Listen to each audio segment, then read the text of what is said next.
Assalamualaikum dear students, I am Ravi Shafiq from Biology Department of APSEX Fort Road, and today we are going to discuss the second lecture of excretion. That is basically the lecture that is concerned with the structure of nephron, the blood circulation in the nephron. Excretion is the process, it is a life process in which living organism they remove the nitrogenous waste product from their body, and these nitrogenous waste products are removed out of the body. There it is an important process, life process in the body of the living organism. Nephron is a basic structural and functional unit of the kidney. It is a structure. It is that part of the kidney which consists of two parts. Further, they are known as renal corpuscle and renal tubule. This renal corpuscle means cell. So it is that part of the nephron that is spherical in shape and structure, and the renal tubule, it is a tube-like structure which comes soon after the renal corpuscle, and it is a structure which is responsible for performing different important functions in the nephron. The renal corpuscle, it consists of network of capillaries that is known as glomerulus, and this glomerulus is then surrounded by a double walled cup-shaped structure that is known as the Bowman capsule. So in renal corpuscles, two parts are present, glomerulus and Bowman's capsule. After this renal corpuscle, the next part of the nephron starts, which is known as the renal tubule. It is the tube-like structure which starts soon after the Bowman's capsule, and then it becomes highly coiled, and that coiled region is known as the proximal convoluted tubule. Why it is known as proximal convoluted tubule? Because convoluted mean highly coiled structure, and proximal mean which is close to the point of attachment. And then this tube, then it goes downward into the renal pelvis region, into the medulla, and it form a loop-like structure that is known as loop of Henle. This loop of Henle consists of two limbs. One is known as ascending limb, and the other one is known as the descending limb. After this ascending limb, it bring back the renal tubule to the renal corpuscle region, and then becomes coiled again, which is known as distal convoluted tubule. Now this convoluted tubule, this part is away from the Bowman's capsule, so that's why it is known as the distal convoluted tubule, and then it is collecting to the connecting ducts. Connecting ducts, these are the part of the nephron that receive many nephrons, and they combine together to form larger collecting ducts, and they are responsible to collect the urine, and then they pass that urine into the regions, into the pyramid regions, from where the urine moves into the ureters and then into the bladder. We can understand the structure of the nephron from this diagram. Nephron consists of two parts. This one is known as renal corpuscle. This part is the tube-like structure which is known as renal tubule. This renal corpuscle consists of two parts. The glomerulus, this network-like structure is known as glomerulus, which is surrounded by a cup-shaped structure which is known as Bowman's capsule.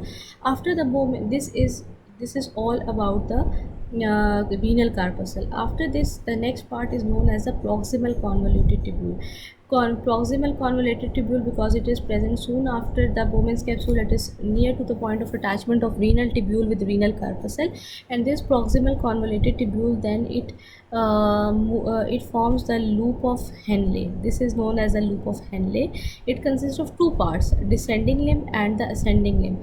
The part of the limb that is moving from top to bottom is known as the descending limb, and the part of the limb which is moving downward to top position is known as the ascending limb.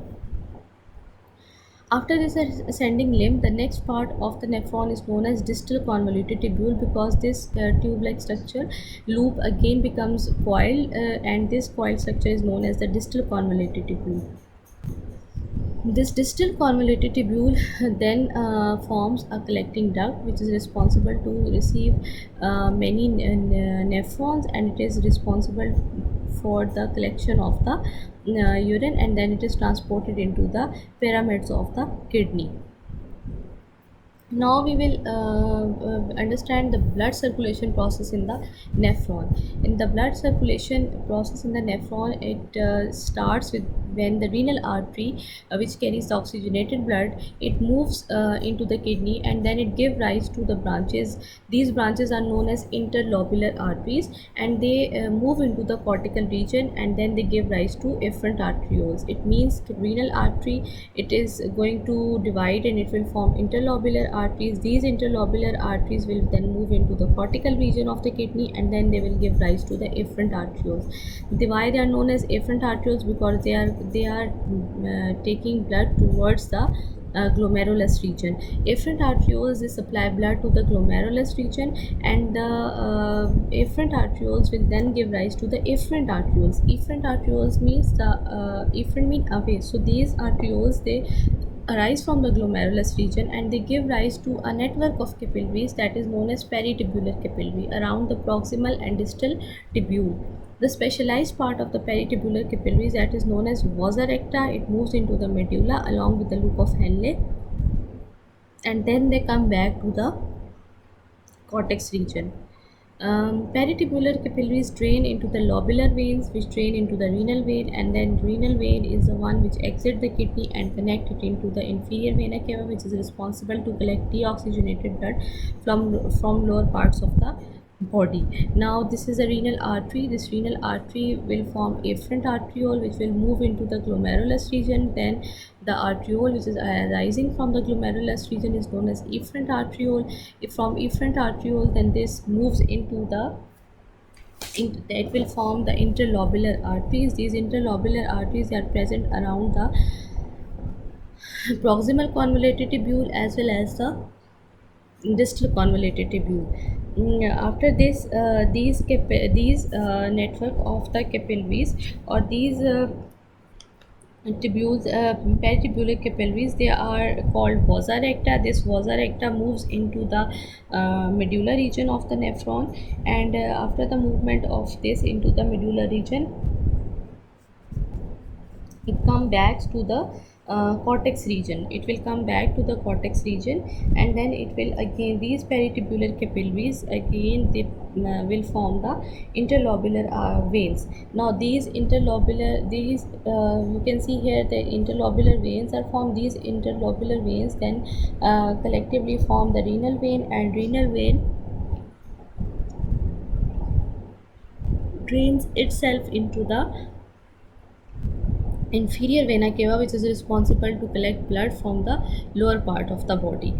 So this is all about the structure and function of neuron. In the next lecture, we will be discussing the steps in the urine formation and how urine formation take place. I hope you people had understand the topic. If you are facing any difficulty, you can ask it in your respective WhatsApp group. Thank you.